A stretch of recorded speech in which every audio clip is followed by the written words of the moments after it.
Problems ఉండేవి solve చేసేటట్టుగా try చేస్తాం. మన మున్సిపాలిటీ అభివృద్ధి కోసం బడ్జెట్కి సంబంధించి సమావేశానికి ప్యానల్ చైర్మన్గా నన్ను నియమించడం జరిగింది. సో దాన్ని నేను అదృష్టంగా భావిస్తున్నాను. ఈ అవకాశాన్ని కల్పించినటువంటి గౌరవనీయులైన కందికుంట వెంకటప్రసాద్ సార్ గారికి, అలాగే మున్సిపల్ కమిషనర్ గారికి, అలాగే సపోర్ట్ చేసినటువంటి మున్సిపల్ కౌన్సిలర్స్కి, కోఆప్షన్ మెంబర్స్కి అందరికీ నా హృదయపూర్వక ధన్యవాదాలు తెలియజేస్తున్నాను. అలాగే రాబోయే సంవత్సర కాలంలో మన మున్సిపల్ అభివృద్ధి కోసం ఎమ్మెల్యే సార్ గారు చాలా కష్టపడి పనిచేస్తున్నారు. సో ఈ బడ్జెట్ ఉపయోగపడుతుందని భావిస్తున్నాను.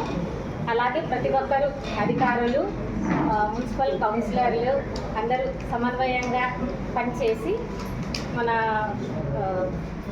మున్సిపాలిటీని ప్రజలకు అందరికీ సేవ చేయాలని నేను మనస్ఫూర్తిగా కోరుకుంటున్నాను. ఈ అవకాశాన్ని కల్పించినటువంటి మీ అందరికీ నా కృతజ్ఞత తెలియజేస్తున్నాను.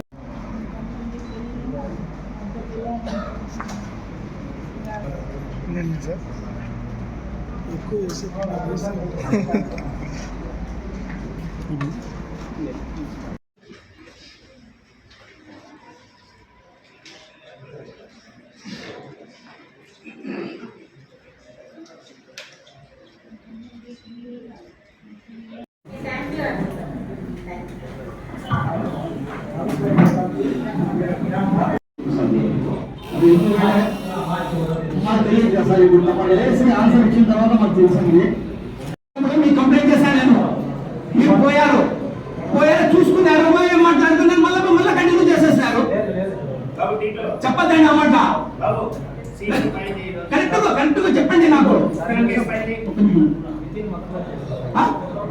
ఏం చేస్తారు చేయండి. వితిన్ 1 month ఎందుకు మీకు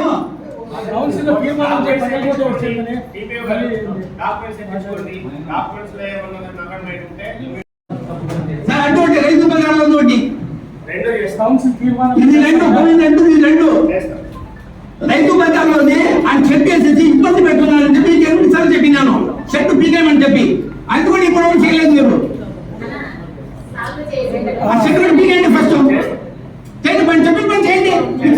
ఒకరి కోసం 500 ప్రజలను ఇబ్బంది పెట్టడానికి కాదు, ఒకరి కోసం చూసుకుంటే కాదు సార్. ఇట్లా మేము కూడా ఎలక్షన్లకు పోవాలా, మళ్ళీ వేరే ఉంటాం. మళ్ళా చేయండి, పని చేయండి, ఫస్ట్ చేయండి. అది షెడ్ పీకేయండి సాయంత్రం పోయి